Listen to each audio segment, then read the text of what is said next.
मासूम। किस्त नंबर 5। वो उसे साथ लिए कमरे में आया। जोया का जिस्म हल्का हल्का कांपना शुरू हो गया। इसे ज़ीशान से डर लग रहा था। ज़ीशान ने महसूस किया तो नरमी से उसका हाथ छोड़कर इसके सामने खड़ा हुआ। क्या हुआ बीवी, आप परेशान क्यों हो रही हैं? मोहब्बत भरे अंदाज में सवाल पूछा। जोया ने नफी में सर हिलाया, मगर इसके चेहरे पर डर और खौफ के असरात थे। इसकी आंखों में वो अपने लिए डर देख सकता था। रिलैक्स बीवी, आप मुझसे डरे मत। मैं आपसे ऊंची आवाज में बात नहीं करूंगा। नरमी से उसे कंधे से पकड़कर ज़ीशान ने थोड़ा सा अपने करीब किया। आहिस्ता आहिस्ता जोया का डर खत्म हो गया। आप रेस्ट करें, मैं नीचे स्टडी रूम में दादा जान से बात करके आता हूँ। और डरने की कोई जरूरत नहीं है, मैं यही हूँ। आंखों ही आंखों में उसे तसल्ली देते हुए नरमी से जोया के कंधे से हाथ हटाया और पीछे होता हुआ वो कमरे से बाहर निकल गया। जोया खाली दिमाग के साथ बेड पर बैठ गई। वो स्टडी रूम में दाखिल हुआ तो दादा जान किसी किताब का मुताला कर रहे थे। वो संजीदगी से सामने वाली कुर्सी पर बैठ गया। आपको शायद कोई बात करनी थी मुझसे। दादा जान ने जब कोई नोटिस ना लिया तो ज़ीशान ने उनको याद दिलाया। इन्होंने किताब को बंद किया और अब ज़ीशान से मुखातिब हुए। शाहिद, तुम भूल रहे हो, वो लड़की वनी में आई है और तुम उसे बीवी बनाकर बैठ गए हो। उनके लहजे में दबा दबा गुस्सा था। मैंने इसे बीवी बनाया है या आपने अपनी रजा और खुशी से निकाह करवाया था? ज़ीशान का जवाब दो बदू आया। हाँ, तो उस वक्त सिर्फ तुम ही मौजूद थे। अगर वलीद होता तो मैं इससे। बस दादा जान। उनकी बात का मतलब समझते ज़ीशान के जिस्म में आग का अलाव जल उठा था। वो उनकी बात दरमियान में ही काट गया। ये सोच ही सुहान रूह थी कि वो इसके अलावा अगर किसी और की हो जाती तो बेशक कोई दूसरा ज़ीशान का अपना सगा भाई ही क्यों ना होता। ज़ीशान को अपना दम घुटता हुआ महसूस हुआ। वो मेरी बीवी है और खबरदार आपने इसका नाम किसी दूसरे मर्द के साथ जोड़ा। इसके लहजे में अब गुस्सा था। दादा जान ने बेयकीनी से उसका ये रवैया देखा। एक ही रात इसके साथ गुजार कर ये हाल हो गया तुम्हारा। तुम तो बदतमीज हो गए हो। उनकी इतनी बेहुदा बात पर ज़ीशान ने बहुत मुश्किल से अपना गुस्सा काबू किया था। मैं आपको भी ये हक नहीं दूंगा कि मेरी बीवी के बारे में कोई ऐसी बात करें। वो दरिश्ती से चीखा था और सरदार साहब हैरान हो रहे थे। वो तो ये निकाह ही नहीं करना चाहता था, फिर अब इस लड़की की इतनी हिमायत क्यों कर रहा है? तुम तो किसी और से मोहब्बत के दावे कर रहे थे, ये निकाह भी नहीं करना चाहते थे, तो फिर अब क्यों इस लड़की के गौन गा रहे हो? निहायत चुपता हुआ लहजा था। वो तब की बात थी। अब मैं इस निकाह को दिलो जान से कबूल कर चुका हूँ।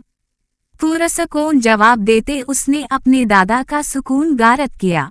अच्छा ठीक है, तुम्हें नाइला से शादी नहीं करनी, मत करो। तुम जिसे पसंद करते हो इसके बारे में बताओ ताकि हम रिश्ता लेकर जाएं और जल्द से जल्द तुम्हारी शादी करवा दें। और इस वनी को इसकी औकात में रखो। याद रखना, हमारे खानदान में ना ही किसी वनी को बहू का दर्जा मिलता है, ना ही वो हमारी नस्ल को जन्म देती है। उनका लहजा जोया के लिए नफरत से भरा हुआ था। ज़ीशान को दोबारा गुस्सा आ रहा था। मैं जिससे मोहब्बत करता था वो अब किसी की बीवी बन चुकी है। इसने कंधे आ चुका कर इन्हें बताया। दादा जान के चेहरे पर मुस्कुराहट नमूदार हुई। ओह, बहुत दुख हुआ। उनके ख्याल से नाइला का रास्ता साफ हो गया था, मगर ज़ीशान के चेहरे पर भी तंजिया मुस्कुराहट उभरी। वो कुर्सी से उठा, दोनों हाथ टेबल पर रखकर दादा की तरफ झुका। ये नहीं जानना चाहेंगे कि वो किसकी बीवी बनी? इसने सवालिया आबरू से देखा। दादा जान ने हैरानी से उसका ये अंदाज देखा। चले मैं ही बता देता हूँ। किस्मत बहुत खूबसूरत खेल खेलती है। कल तक मैं जिससे मोहब्बत करता था अल्लाह पाक की रज़ा से वही लड़की मेरे निकाह में आई है। वो जो कमरे में मौजूद लड़की जिसे आप सब वनी वनी कह रहे हैं, वही मेरी मोहब्बत है। मैं ये निकाह नहीं करना चाहता था, क्योंकि मैं ये नहीं जानता था कि आप मेरा निकाह जिससे करवा रहे हैं वो कौन है।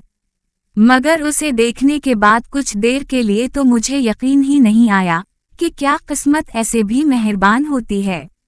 कल तक कोई मुझसे पूछता तो मैं कहता ज़ोया मेरी मोहब्बत है, मगर अब 24 घंटों के बाद मैं ये कहूँगा कि ज़ोया ज़ीशान सुल्तान का इश्क बन चुकी है। और अगर आपने मेरी बीवी को कोई नुकसान पहुंचाने की कोशिश की तो मुझे अपने मुकाबिल पाएंगे। जल्दी से अपना ज़हन बना लें, क्योंकि बहुत जल्द मैं वलीमा करवाना चाहता हूँ। और जहाँ तक रही बात आपके इस मरे हुए पोते के, तो अगर रशीद साहब की जगह उस वक्त वहाँ मैं होता तो ज़ोया की इज्जत पर हाथ डालने वाले को मैं सिर्फ एक खतर से नहीं मारता था, बल्कि उसके जिस्म के इतने टुकड़े करता कि आप कभी गिन ना पाते। एक एक लफ्ज दांत पीस कर अदा करते। वो वहाँ रोका नहीं, स्टडी रूम से बाहर निकल गया।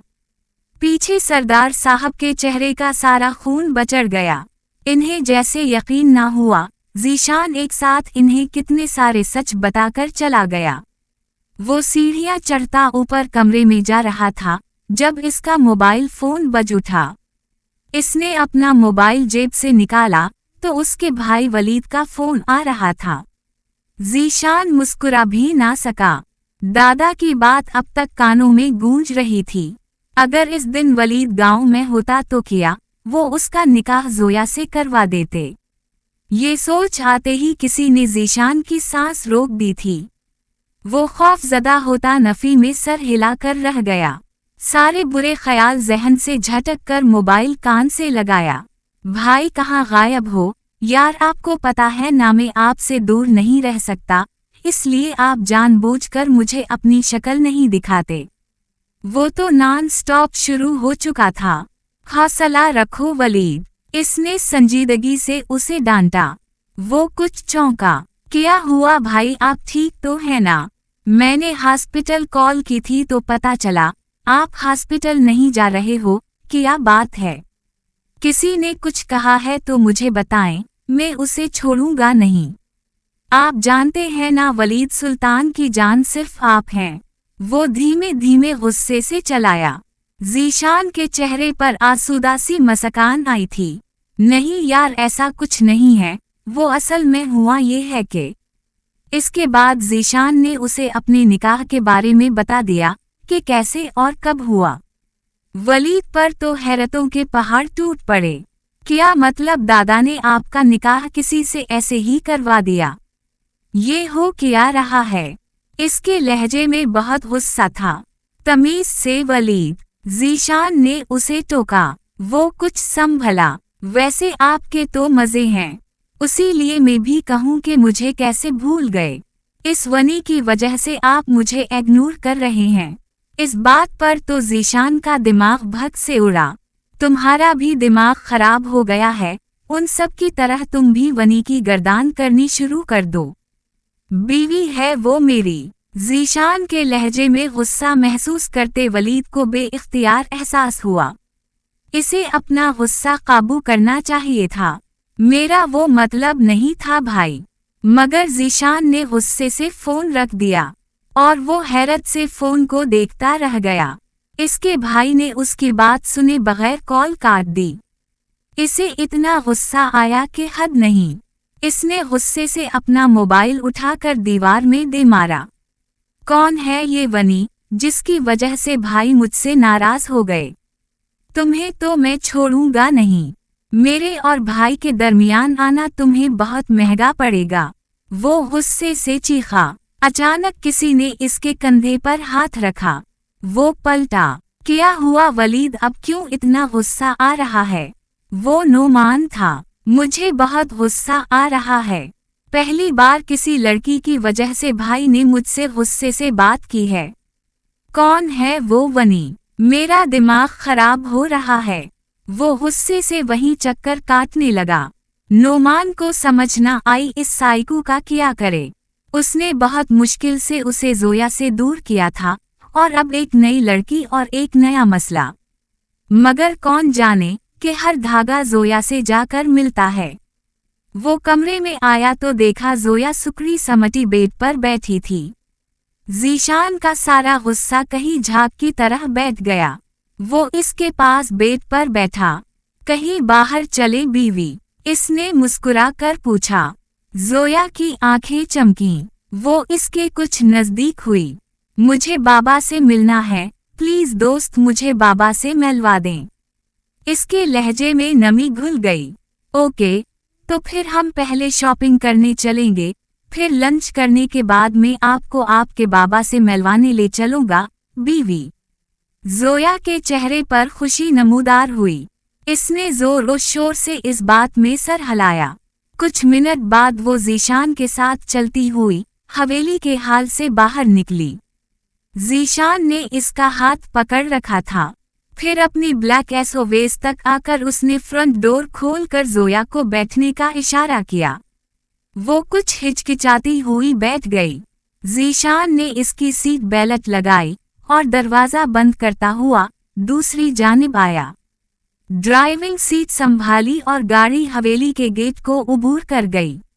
अपनी खिड़की से ये मंजर देखती नायला की आंखों में मिर्चें चुभ गई थीं। वो इसे लेकर गांव के पास ही शहर की सरहद पर मौजूद शॉपिंग मॉल आया था। इसे बहुत सारी शॉपिंग करवाई। वो तो मना करती रही, मगर ज़ीशान को तो बहुत खुशी महसूस हो रही थी, इसलिए सब ले रहा था। खाना खाने के बाद वो तकरीबन 3 बजे गांव की हुदूद में दाखिल हुए। वो इसे लेकर सीधा रशीद साहब के घर आया। जोया बेताबी से गेट नॉक करने लगी। उसे अपने बाबा से मिलने की बहुत खुशी हो रही थी। कुछ मिनट बाद बुआ ने गेट खोला और बेयकीनी से जोया को अपने सामने खड़ा देखा। कितने ही पल वो बेयकीनी से उसे देखती रह गईं। बुआ, बाबा कहाँ हैं? इसके लहजे में कितनी बेकरारी थी, बुआ साफ महसूस कर सकती थीं। वो एक लंबी सांस लेकर साइड पर हो गईं। जोया तो भागती हुई अंदर दाखिल हुई। इन्होंने ज़ीशान को भी अंदर आने का कहा तो वो भी अंदर दाखिल हुआ। वो सारे घर में अपने बाप को आवाजें दे रही थी, मगर घर खाली था। वो वापस सहन में आई। बुआ, बाबा कहाँ हैं? अब इसे डर लग रहा था। अपने बाप को जब तक देख ना लेती सुकून नहीं आना था। बुआ ने उसे दोनों कंधों से पकड़ा। जोया बेटा, 4 दिन पहले इन्हें हार्ट अटैक हुआ था और वो चले गए। डॉक्टर नहीं बचा पाए। आंसू उनकी आंखों से बहने लगे। ज़ीशान को अपने सर पर आसमान फटता महसूस हुआ। वो सावन पहले बचपन में पहुंच गया, जब उसी तरह एक हादसे में उसका बाप और चाचा दोनों का इंतकाल हो गया था। जोया ने खाली खाली निगाहों से इन्हें देखा। क्या मजाक कर रही हैं? आपको पता है ना, मुझे ऐसे मजाक पसंद नहीं। आप झूठ बोल रही हैं ना बुआ? वो मुस्कुरा कर नफी में सर हिलाती पीछे हुई। बाबा, बाबा, देखे मैं आई हूँ। वो दोबारा उनको आवाजें लगाने लगी। ज़ीशान इसके पास आया। वो नहीं है बीवी। नरमी से ज़ीशान ने इसके हाथ पकड़े। जोया ने लम्हों में अपने हाथ उसके हाथों से आज़ाद करवाए। आप भी मजाक कर रहे हैं ना? प्लीज ऐसा मत, कहीं मेरा दिल बंद हो रहा है। आंसू से भरी आंखों के साथ उसने नफी में सर हिलाया, मगर बुआ का रोना उसे यकीन दिला गया कि वो यतीम हो चुकी है। वो पूरे कद से जमीन बोस हुई। इसके हाथ में मौजूद अपने बाप का फेवरेट परफ्यूम जमीन बोस होता चिकना चोर हो गया। कितनी खुशी से वो उनके लिए तोहफा लाई थी। नहीं, ऐसा नहीं हो सकता। मैंने बाबा की जान बचाने के लिए कुर्बानी दी थी, फिर बाबा कैसे मुझे छोड़कर जा सकते हैं? वो गुस्से से चीखी। ज़ीशान इसके पास घुटनों के बल बैठा और नरमी से उसे कंधे से पकड़े अपने साथ लगाया। और जोया की हिम्मत बर्दाश्त सब खत्म हुई। वो फूट फूट कर रोने लगी। इसे कोई होश नहीं थी। बाबा, प्लीज वापस आ जाएं। आपने तो कहा था आप मुझे कभी छोड़कर नहीं जाएंगे। फिर कैसे आपने वादा तोड़ दिया? वो ज़ीशान के सीने से लगी फूट फूट कर रो रही थी। आंखें सुर्ख हो गईं। वो कितनी बदनसीब थी जो अपने बाप का आखिरी बार चेहरा भी ना देख पाई। बुआ शिकस्ता दिल लिए वही चारपाई पर बैठ गईं। जोया के रोने की आवाज इतनी थी कि आसपास पड़ोस के लोग भी इकट्ठे होने लगे। मारिया भागती हुई अंदर आई। जोया, इसकी अपनी आंखें नम थीं। जोया ने अपनी भीगी आंखों से उसे देखा और ज़ीशान से अलग होती वो इसके सीने से लगी रोने लगी। मारिया, मेरे बाबा चले गए, मुझे छोड़कर चले गए।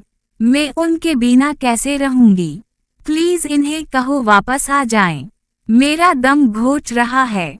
इसके अल्फाज वहां मौजूद तमाम औरतों के कलीजे को आर पार कर रहे थे। सबकी आंखें नम होने लगीं और वो रो रो कर अपने अंदर की तकलीफ बाहर निकालने लगी। वो चीख चीख कर अपना दुख सबको सुनाना चाहती थी, मगर गले से आवाज अब निकल ना सकी। वो तो अपने बाप को बताने के लिए आई थी कि वो कितनी खुश है और ज़ीशान इसका कितना ख्याल रखता है, मगर इतनी नौबत ही कहाँ आई। 2 दिन तक वो बुआ के साथ वहीं उसी घर में रही। ज़ीशान इसे रोते हुए कहाँ देख सकता था, इसलिए खामोशी से वहां से चला आया। मगर हवेली आने के बाद भी उसे सुकून नसीब नहीं हो रहा था। इसे हवेली एक खंडर मालूम हो रही थी, जहां सिर्फ एक खोखली इमारत थी, ना कोई जिंदा रूह ना कोई इंसान। मारिया और बुआ इसके पास थीं। वो खामोश होकर रह गई थी। आंसू भी सूख गए, अल्फाज भी खत्म हो गए। वो किसी से भी बात नहीं कर रही थी, बस अपने बाप की तस्वीर को पकड़कर कमरे में बंद रही। आज 2 दिन बाद ज़ीशान उसे देखने के लिए वापस उसी छोटे से मकान में आया। वो जब से उसकी जिंदगी का हिस्सा बनी थी, इसके बिना तो एक पल भी ज़ीशान को सुकून नसीब होता ही नहीं था। बुआ और मारिया कमरे से बाहर ही थीं। वो आहिस्तगी से कमरे का दरवाजा खोलकर अंदर दाखिल हुआ। सिंगल बेड पर सुकड़ी हुई बैठी थी, नजरें आसमान की तरफ थीं। हाथों में अपने बाप की तस्वीर थी। उदास, खाली और वीरान निगाहें थीं। ज़ीशान चलता हुआ इसके पास बेड पर बैठा। बीवी, नरमी से उसे पुकारा। उसकी आवाज से जोया की नजरों से सांस टूटा। इसने खाली निगाहों के साथ ज़ीशान को देखा। ब्लैक कुर्ते शलवार में वो आज संजीदा था, इसलिए ज्यादा हैंडसम लग रहा था। इसे देखकर जोया को फिर से बहुत सारा रोना आया। वो आगे बढ़ी और किसी बच्चे की तरह इसके सीने से लगी, फूट फूट कर रो पड़ी। और ज़ीशान का दिल धड़कना बंद हो गया। इसे लगा वो सांस नहीं ले पाएगा। वो जानता था कि जोया होश में नहीं है, वरना उसके इतने करीब थी कि इसके दिल की धड़कन कानों में बजती सुनाई दे रही थी।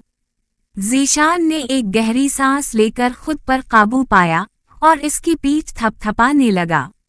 रो रो कर अपने अंदर का सारा गुबार बाहर निकालकर उसे कुछ सुकून हुआ। आपने खाना खाया? ज़ीशान के सवाल पर जोया ने नफी में सर हिलाया। चले बताएं क्या खाएंगी? वो मोहब्बत से सवाल पूछ रहा था, बिल्कुल वैसे जैसे एक वक्त में इसके बाबा इससे पूछा करते थे। वो कुछ भी कहने के काबिल ना रही। हलक से आवाज निकलने से इनकारी थी। चले मैं आपके लिए कुछ खाने को लाता हूँ। नरमी से जोया को खुद से अलग किए वो उठा और बाहर निकल गया। जोया इसकी पुश्त को देखती रह गई।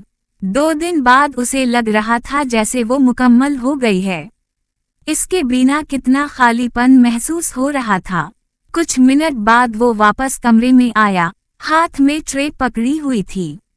वो बेड पर उसके पास बैठा, फिर रोटी के छोटे छोटे नवाले बनाकर उसे अपने हाथों से खिलाने लगा। वो बस उसे देखती खाती गई। वो मुसलसल जोया की नजरें खुद पर महसूस कर सकता था। चेहरे पर मुस्कुराहट नमूदार हुई। इसे खाना खिलाने के बाद ज़ीशान ने ट्रे साइड पर रखी।